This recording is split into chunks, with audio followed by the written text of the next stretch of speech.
What's up, everybody? It's your boy Jay coming back again with another video, and tonight we're going to get into your New York Packers. Oh, that's right, my bad. It's the Jets. The New York Jets. Listen, I tried to make a joke about it. You guys know why I said that, and if you don't know, well, there's a lot of players that came over from the Packers along with Mr. Aaron Rodgers. We're going to get into it, but before we do, make sure you guys smash that like, that thumbs up, and of course, subscribe to the channel. Click that bell, turn on your notifications, that way you don't miss a stream or video in regards to NFL, NBA, and sports content. Okay, so New York Jets, obviously with the big trade, Aaron Rodgers and company coming over, the New York Jets were looking for a quarterback that's basically going to lead them to the promised land, or so they think. Aaron Rodgers is probably the only quarterback in the last 30, 40 years that I can think of that may just be able to put these guys in that position. I know there's been so many different shakeups in different teams, but hey, we're going to go ahead and get into my prediction. Here we go. All right, so Mr. Aaron Rodgers obviously finished last season. Didn't do too well, but the Jets were still willing to take a gamble because they know that Mr. Aaron Rodgers is a veteran leader, a veteran championship caliber quarterback. So they said, hey, you know what? Even though he had a terrible year, we're going to go ahead and invest in him because we know he's worth it. We're going to give him a shot. Well, 3,695 yards, 26 touchdowns, 12 interceptions, 39.3 in the QBR, 26th in the season last year. His long was 58, 6.8 on the average, 64.6% on the completion percentage. I mean, if we just look at his stats over the years, right? And obviously I'm not going to go through each year, but we'll kind of get an understanding as far as, you know, how consistent he's been over that time. So let's go back to maybe, 2019, right? 4 years. Not a bad sample to use. 353 completions on 569 attempts, 372 completions on 526 attempts, 366 on 531, 350 on 542. So he's pretty much consistent. I mean, 4,000 yards, 4,200, 4,100, 36. You know, he had that issue, with the thumb and the toe and all that kind of stuff. But hey, So, yeah, I mean, Aaron Rodgers is definitely going to get you the yards. He's going to get you the completions. And what's really interesting as well is Aaron Rodgers is probably one of the last pocket passers, but he can also run, right? Right? Well, let's get into that. Obviously, the last 4 years, he had 183 yards. 183 yards, 149 yards, 101, and then 94. So when you look at that, you'll kind of see where the age is starting to creep in. Because the year before that, he had 269, but his running has decreased every year since that 369 year. So 2016 was his highest year for rushing. Now, that's not to say that he can't, escape that pocket, get out there and get a couple yards, because I'm sure that he still can. But I don't expect to see those kind of numbers he was putting up 4, 5, 6 years ago going into this year. So he's going to stand in that pocket. He's going to expect his offensive line to go ahead and protect him so that he can go ahead and have the time to make the decisions in regards to getting that ball out. But hey, in this league now, you definitely want to get rid of that ball fast. And Aaron Rodgers is definitely the quarterback to do so. So, who else is this man playing with? And why is it important? And why did I say the New York Packers? Well, let's go ahead and get into the depth chart. Obviously, Aaron Rodgers is your starting quarterback, followed by running back Breece Hall, who's going to ball. He's definitely going to ball. Like how that rhymed.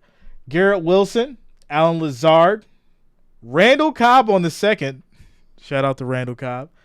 You got Allen Lazard and Randall Cobb there, so he's got the tools that he's used to throwing to. He's got the chemistry already with these guys. The only thing that's changed is the jersey. McCole Hardman, which is actually coming over from the Chiefs, I think. Yeah, from the Chiefs. Denzel Mims, tight end Tyler Conklin, CJ Uzuma, Jeremy Ruckert, and Zach Kuntz. Fullback's going to be Nick Bawden. Left tackle Dwayne Brown. Left guard's going to be Laken Tomlinson. Center Connor McGovern. Right guard's going to be Elijah Vera Tucker. And then right tackle is going to be Mekhi Becton. As far as the defense, you're going to have John Franklin Myers, Quentin Jefferson, Mr. Moneybags, Mr. Quinnen Williams. He just signed that big $96 million contract. Carl Lawson, Jamie Sherwood, C.J. Mosley, Quincy Williams, Sauce Gardner. This man had a great year last year. Jordan Whitehead, Adrian Amos, DJ Reed, and then getting into the special teams, Greg Zerline, Thomas Morstead, McCole Hardman, and then Thomas Hennessy is your long snapper. Now, as far as the schedule for the Jets go, obviously I'm not going to talk about last year. We know the spectacle of Zach Wilson and obviously Mike White and the issues that was had and just Joey Flacco and all that kind of stuff. So what's going on now? What's going to happen? Well, I'll tell you this. All right, so it's not going to be easy. And it's not going to be easy for multiple reasons. Let's get into it. Week 1, obviously these Jets are going against my Bills Mafia. You already know I'm so excited for week 1. Monday night, it's going to be crazy. I'm going to be streaming it. So if you have not, make sure you guys subscribe. Turn on notification. We're going to have a crazy week 1. You guys already know. Monday, 9/11 against the Bills. Obviously, I'm taking my Bills. You guys know how that's going to go. Sunday, 9/17 after that, week 2 is going to be against Dallas. This is another strong team. Dak Prescott and company. They're looking to make a statement this season as well. I can definitely see this being a dogfight. But I'm going to go ahead and give it to the Jets. New England, they're having so many issues at quarterback. I went over this time and time again. But I'm going to go ahead and keep it moving with the Jets taking that one. Kansas City for week 4. Like I said, it's not going to be easy for these Jets. Kansas City week 4, I'm going to have to go with the Super Bowl champions. I just don't see Aaron Rodgers and company beating the Kansas City Chiefs. But hey, I could be wrong. They might come out and just completely terrorize the league. We will see. Week 5, I got them a win against Denver. Week 6, Philly. I don't see how Rodgers and company is going to get past that defense. Jalen Hurts being that dual threat quarterback that everybody talks about, right? The man that made it to the Super Bowl last year. I think the Eagles take that one. They're going to go get into a bye week on week 7. After that, week 8 is going to be against the Giants. Danny Dimes and company. Obviously, still issues with Saquon Barkley and his contract, whether or not it's going to play a factor as far as team morale and chemistry and all that kind of stuff. That's yet to be known. But I think it's going to be another dogfight. I'm going to give the edge to the Jets. They're going to go against the Chargers again in week 9. Once again, another dogfight. Justin Herbert, they got a great squad over there. I'm going to have to give this one a toss-up. For me, this one's a toss-up. Raiders, I don't really have too much faith as far as the Raiders. Jimmy Garoppolo and company, they might have a decent year. We'll see. But I'm going to give the Jets that one. Obviously, the Jets will rematch with the Bills. I don't got to say anything there. Miami, if Tua is healthy, I got to go Miami on this one. If Tua's, like I said, if he's healthy, that squad is playing at 100%. That combination with Jalen Waddle, Tyreek Hill, and if they pick up Dalvin Cook, I mean, obviously there was talks as far as the Patriots picking him up. But if Miami gets Dalvin Cook, it's really going to be a problem. But I'm going to go Miami on that one. I got the Jets beating Atlanta Falcons, the Texans. Rematch with Miami. I'm going to have to go Miami again. Jets will beat the Commanders. They'll beat the Browns. And then they'll probably finish off the Patriots for Week 18. So, do I think that these Jets will make a playoff run? I do. And I'll tell you why. This is probably, I'm not going to say the last year, right? But this is probably the best year for Aaron Rodgers to do it again. New team, fresh start. He's got a lot to prove. He's going to come out there. He's going to show these young bucks that he's still the man in the league. And I think he was ranked number 4 I'm pretty sure it's either number 4 or number 5 as far as top quarterbacks going into 2023. I'm going to drop a video about that in a few days. We'll go over that list. I'll give my predictions as far as who I think's there and why, and we'll talk about the stats and all that kind of stuff. But I think he's number 4.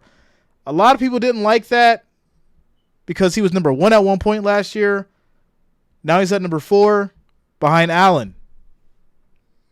We'll make it make sense. So, yeah, guys and gals, obviously that's going to be the regular season. Getting into preseason, they're going to go against the Browns. That's going to be the Hall of Fame game on August 3rd. August 12th is going to be against the Panthers. August 19th against the Tampa Bay Buccaneers. And then the 26th will wrap it up before they start the season against the New York Giants. So, I'm excited to get ready for preseason and the regular season. I will be streaming these preseason games as well as much as I can before we get into the regular season. It gets crazy, so you guys already know what to do. Let me know what you guys think in the comments as far as your predictions. What do you got? Do you think they're going to make it to the playoffs? Do you think Aaron Rodgers is going to be a bust when they start off? Who knows? We'll see what happens. Make sure you hit the like button. Subscribe to the channel. I'll see you guys in the next one. Peace out.